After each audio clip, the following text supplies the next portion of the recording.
Thanks for the introduction and invitation for this meeting.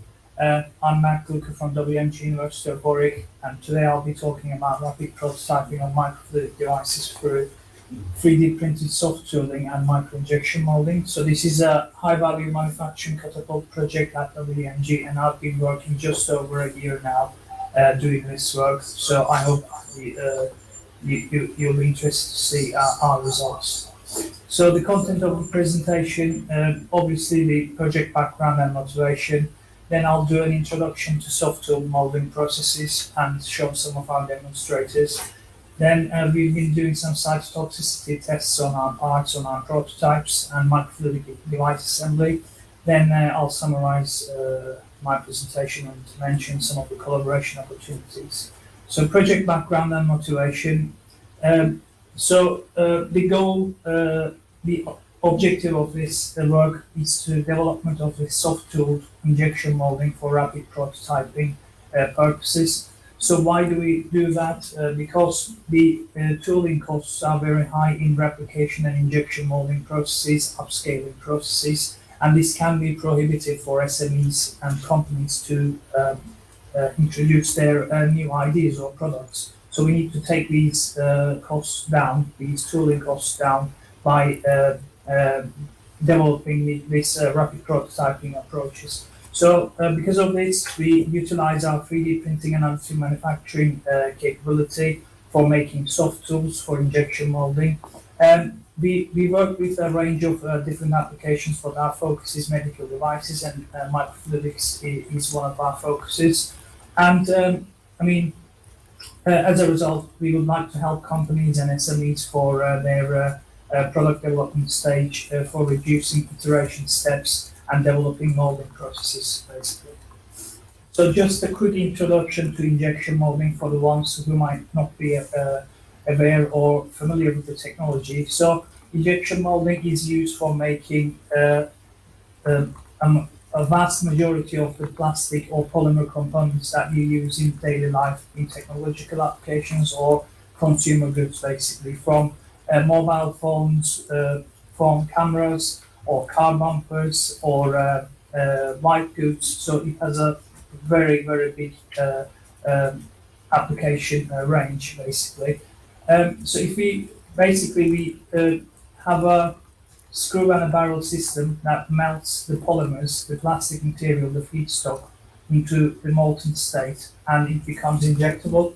So then we have this mold tool with the shape of the cavity inside it, and then we inject our polymer through these nozzles and carry out the filling process, and then cooling happens, and then the mold opens, mold tool opens, the machine prepares itself for the next stage of dosing as well, and then we inject our parts. So this goes on and on for thousands or even millions of times in some cases. So this is a very high volume, highly repeatable and net shape manufacturing process. The downside is it needs a lot of investment. Tooling costs are very high. Typically, they can be even more expensive than the machinery itself. So, and it's obviously a very specialized process, and we need to mitigate these negatives for product development and usage of this good, very highly capable technique for product development. So what are the advantages of soft tooling and the potentials? So we have the direct printing capability of the cavities or microfeatures on mold inserts. So this allows the modification of product features very quickly. We can make the different channels, channel widths for microfluidics, for example, or directions of microfluidic channels. We can prototype these. And this has the potential to reduce the iteration steps and costs in product development or microfluidic chip development. The technological challenges, we can mention the feature size. You can make good moldings as good as your soft tool, basically, and your 3D printing or additive manufacturing process. So that's quite important. And also the tool life and material transfer from the mold can be a question. And at this point, we can ask, can the molded chip prototypes be used can they be actually used for real applications? So we'll come back to that question in the later stage of the presentation. So additive manufacture of soft tools.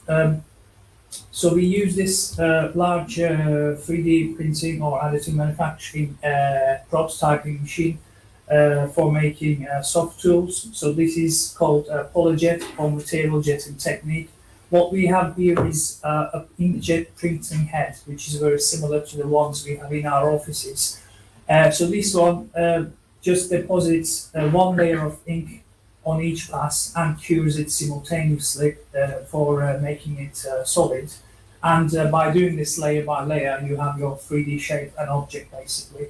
And the advantage of this technique for us is that we can do multiple prints at once. So this is like a high throughput technique for making different designs of soft tools for us. So that's quite significant.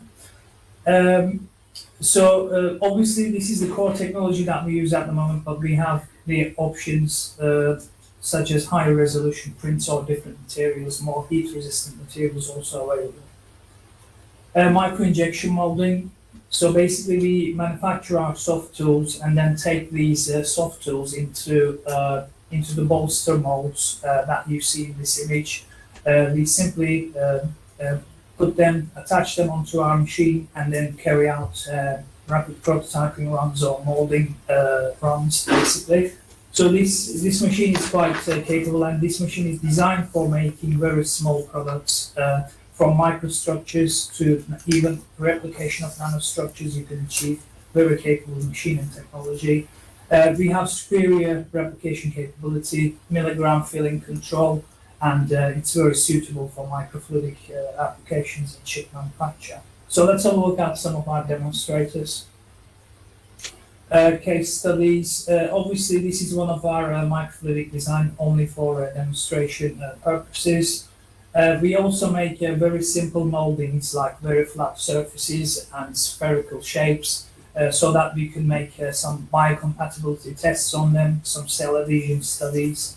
Also, we can make micro or milli gear components for microsystem applications. And also very, very small, extremely small parts in a few milligram ranges for characterizing our processes. So in this image you see a micro tensile bar for micromechanical tests. So we have the capability to provide more than 50 moldings per tool that you see in this image for this polyjet or material jetting technique. And we have the full replication of features, full capability in replicating them. And we have turnaround times from 1 day for all these products that you've seen here. So in this presentation, I will focus on the microfluidics and our cell or biocompatibility tests. Just to mention our larger scale facilities and capability, we have bigger injection molding machines, 140 and 60 ton machines that you see here. Very capable electrically controlled machines. And from molding larger objects. So this is a very good example where we manufactured phase visors during the COVID pandemic for NHS as a COVID response. We were able to make these phase visor frames using soft tools, and this was our input to for the whole nation's COVID response, and it was very useful. So this is a kind of example that we not only make very small parts in micro scales, but also macro and larger parts.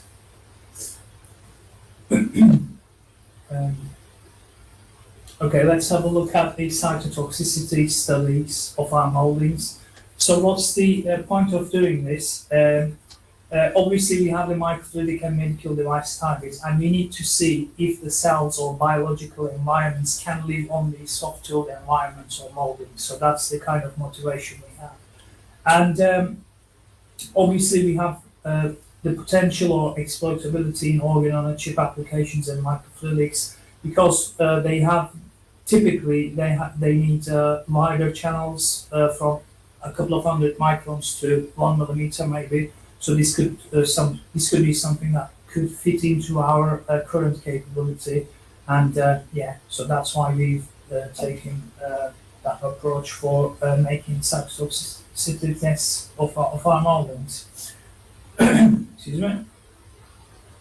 So what we did was we made these very small spherical shapes, pellets, if you like, using these soft tools that you see in this image. We use polystyrene and polypropylene, very typical materials for medical devices. So what we did was we used different temperatures for each of the moldings. For polystyrene, we use 215, 230, and 245. And likewise, in polypropylene, we also use different temperatures. And we also tested the virgin materials for polypropylene and polystyrene and the mold material as well.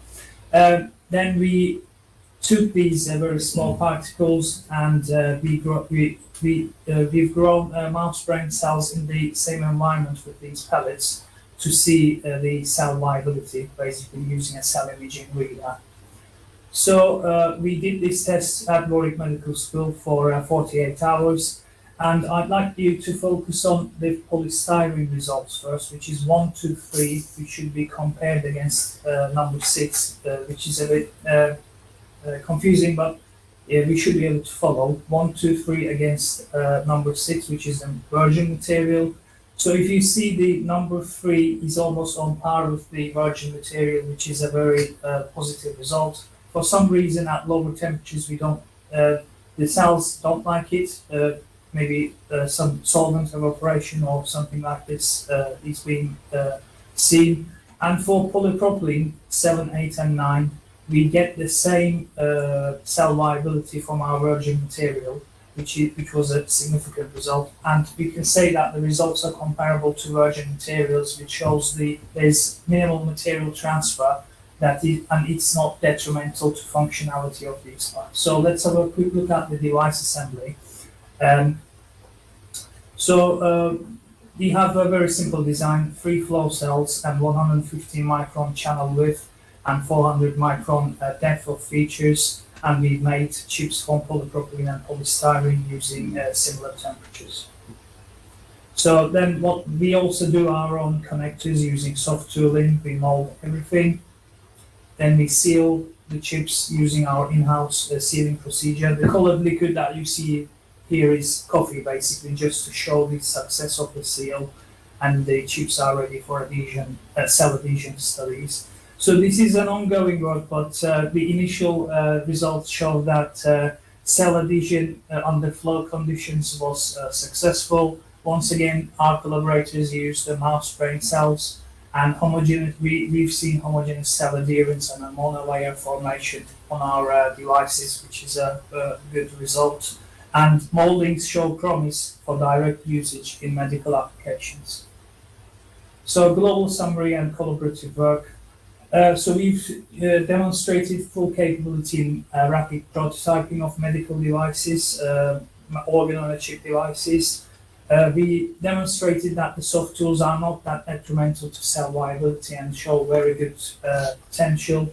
Our target is organ-on-a-chip and microfluidic applications, obviously. And we are looking for industrial and research collaborators for exploiting this technology, whether it's going to be microfluidics or something else. But we have this kind of prototyping, mold making, and molding capability so that we can take this forward. We are aiming for applying grant bids, Innovate UK programs, and actually for UK-based companies or partners. There's a new knowledge transfer scheme for 3 months for proof of concepts. So we are looking for partners to apply for this. We have approximately 2 or 3 weeks left. So please get in contact with us if you're interested and if you'd like to collaborate with us. Thank you very much.